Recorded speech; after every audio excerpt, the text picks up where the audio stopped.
আমার ক্লায়েন্ট খোঁজার ওয়েগুলা কি? আমি এআই ইউজ করে। এআই ইউজ করে। হুম। আচ্ছা, এআই ইউজ করে না এটাকেও ক্লায়েন্ট হান্টিং বলা যায়। ক্লায়েন্ট হান্টিং এর অনেকগুলো ওয়ে আছে, অনেক ওয়ে আছে। যদি আপনি এআই ইউজ করে ক্লায়েন্ট পেতে চান, সেই ক্ষেত্রে আমি সবচাইতে রিকমেন্ড করব ওকে। লিঙ্কডইনকে।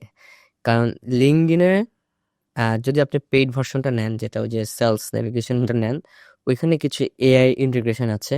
এটা আমি জানি না অনেকে ইউজ করতে পারে কি পারে না। সেখানে যদি আপনি আপনার ডিটেলসটা দিয়ে দেন লিঙ্কডইনে, অ্যান্ড আপনি তাকে যদি বলে দেন আমি এই রিলেটেড জবের জন্য রাইট নাও রেডি, লিঙ্কডইন তখন যেটা করবে, আপনাকে ক্লায়েন্টের কাছে রিপ্রেজেন্ট করবে।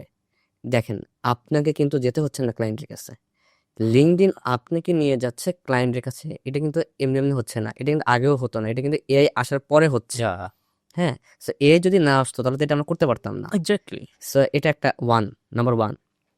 নাম্বার টু, যে কাজটা যারা ফ্রিল্যান্সার এটা বোকামি করে, বাট যারা এআই জানে তারা আবার এটাকে অপরচুনিটি হিসেবে ইউজ করে।